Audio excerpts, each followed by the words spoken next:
Greece is back in recession. Its GDP numbers are the black spot on an otherwise strong growth report for Europe in the first quarter. Now, of course, the Greek crisis is much more than just numbers. It's an upheaval that's turned lives and communities upside down. Now, young people have been leaving the country in great numbers, looking for better opportunities elsewhere. Ty Genwright is live at CNN London for us with the latest on the brain drain. You know, Greece is still absolutely enraptured in all of these crazy negotiations with Europe.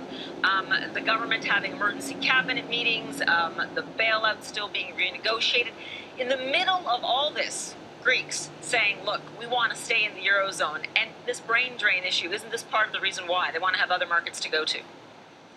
Yeah, absolutely. I mean, this whole Greek crisis, it's just like the bad dream that won't end. And last year, of course, the Greek economy did bottom out and it started growing again for the first time since 2009. And since then, though, Greece has a new government which is now playing hardball in those debt negotiations. That's raised the prospect once again that Greece could leave or be expelled from the euro. All that uncertainty has put that recovery into reverse gear and delayed the homecoming dream for thousands of young Greeks who've had to quit their homeland.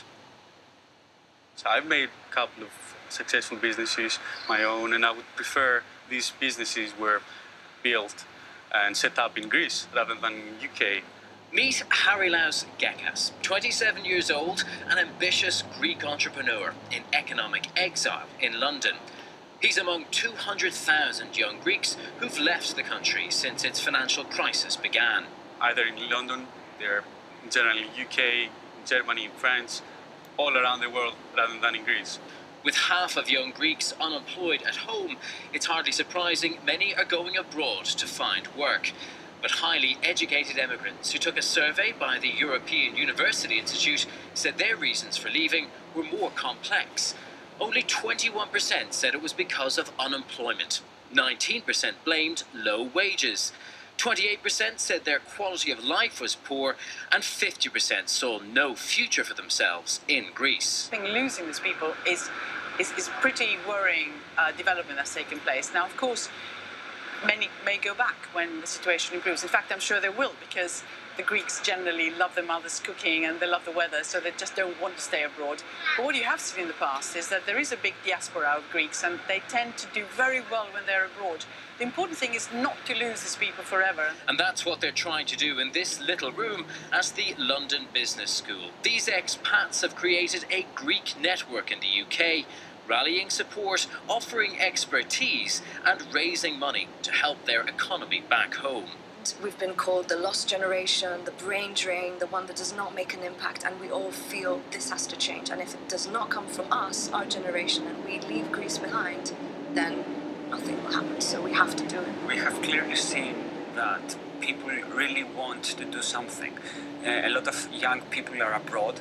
They have skills, they've studied in good universities, and they're afraid of going back. But at the same time, they want to find a way to help. And here's how Harilaos is helping. His business is a social network for travellers to help them find travel buddies and negotiate group discounts. We need to employ other people as well. And your idea is to employ those people in Greece? To employ these people in Greece. Greece has brilliant minds. We want to give them the chance of work from Greece instead of coming here to UK. We can set up businesses in Greece and we can succeed globally. You know, the flip side of the Greek crash is that it's now a very cheap and therefore can be a very attractive place to do business, but only, of course, while there's stability and certainty about what's around the corner. And these seemingly unending negotiations over its debts certainly don't foster the confidence to invest. Paula? But as you see, there are some very patriotic Greeks that are just itching to go back to, there and do some business. And so we'll see if there is any kind of a recovery to speak of in the months to come. Appreciate that report. Thank you.